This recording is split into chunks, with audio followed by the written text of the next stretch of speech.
hired killer had a serious Yo, boy, MC back in the building. We talk about the man, the myth, the legend, one of the founding vendors of the people who found NBA along with Ice Cube, rest in peace, Easy E, DJ Yella, and MC Ren, and Dr. Dre.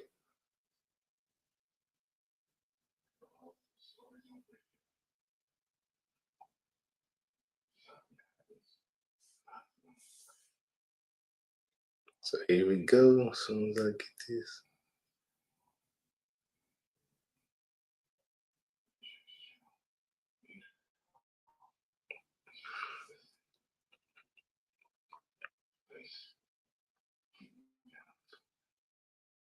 Mr. Yeah, boy. So he's 60 years old, born June 17th, 1965, in Compton, California.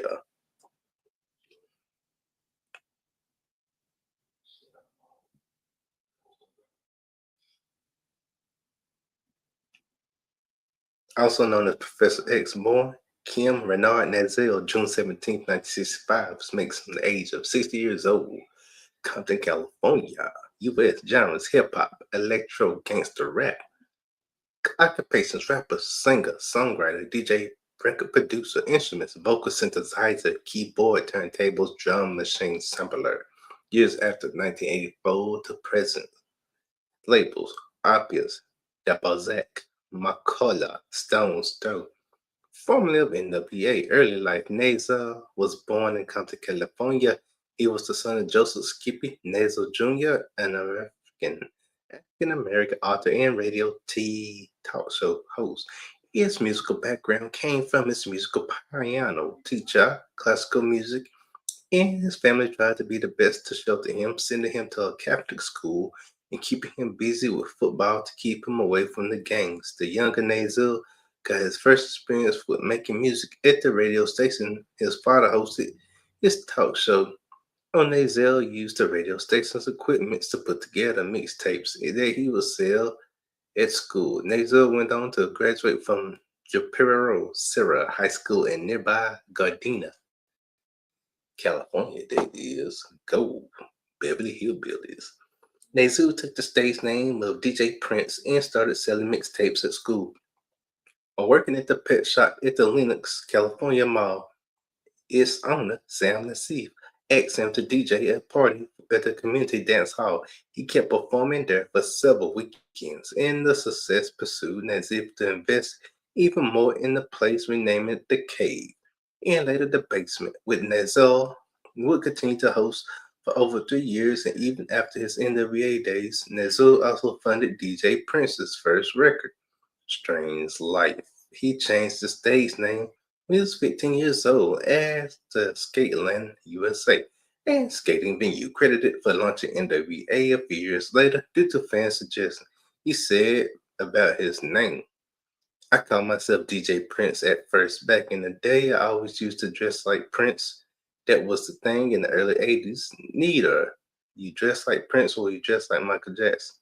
I used to wear the tight percussit parachute pants, and I had the trim, the mustache, the whole thing. One day I was DJing at skating rink, and I was a Egyptian lover.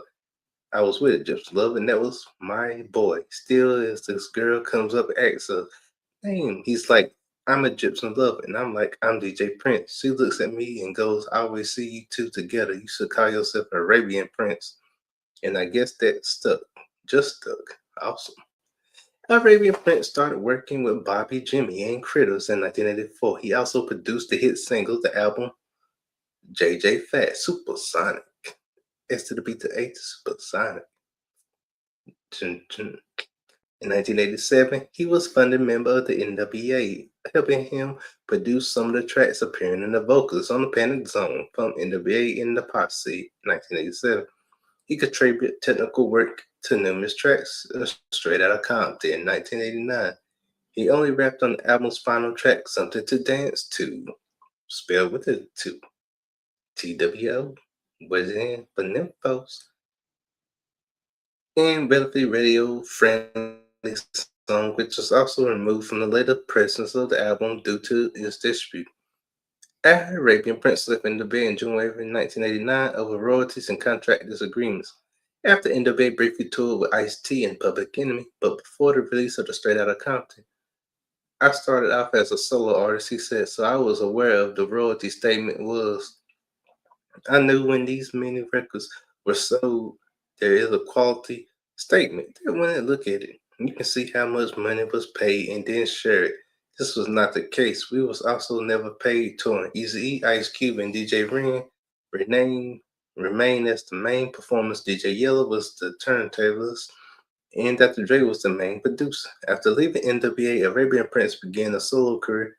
His first album, Brother A-Rap, was released in 1989 in the EMI major label, and album with a moderate success. It peaked at number 193 on the Billboard 200 charts, while the lead single, She's Got a Big Posse, was a top 10 hit in the Billboard's top rap 100 songs chart. The second album's words, Where's My B.I.? You know what it rhymes with. Snitches. And was released in 1993. Although it was self-released, it was not attached to any major labels. In the mid-2000s, he started releasing music again with his Professor X project on a Dutch label, Clone Records. I could not release the record under Arabian Prince, he said, because I already had a single out. So I called myself Professor X on the record.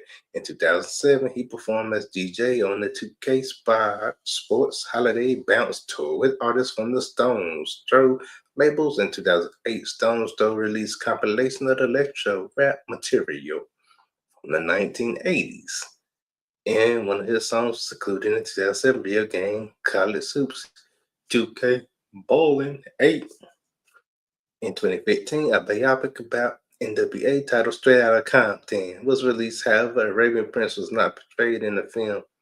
Initially, Brandon LaFresh was cast in the role of Arabian Prince despite appearing in the early photo shoots. The character was cut from the film. The film's director, F. Gary Gray, explained it felt like a mistake to focus on someone who wasn't in the group for that long. It was a challenge to narrow 10 years down into 2 hours. After the film's release, Prince said to Valid TV, a lot of the scenes in real life I was there. I'm just not there in the film, which I like. If you're gonna write me out of a movie, shoot some other scenes. Don't write scenes where I was there. So it is a pivotal scenes. We'll be choosing the name for the band, recording Straight Outta Compton. In the group's early shows, Arabian Prince also remembered himself as the main opposer to Jerry Heller about the royalties and the money of a role that the film was instead of given to Ice Cube. The following year, NWA was inducted into the Rock and Roll Hall of Fame, but again, Arabian Prince was not included nor mentioned. In 2018, Arabian Prince appeared on American album with the 3Ks. American with the 3Ks album in industrial metal band Ministry. He made a second appearance on Ministry's 2021 album, Moral Hygiene.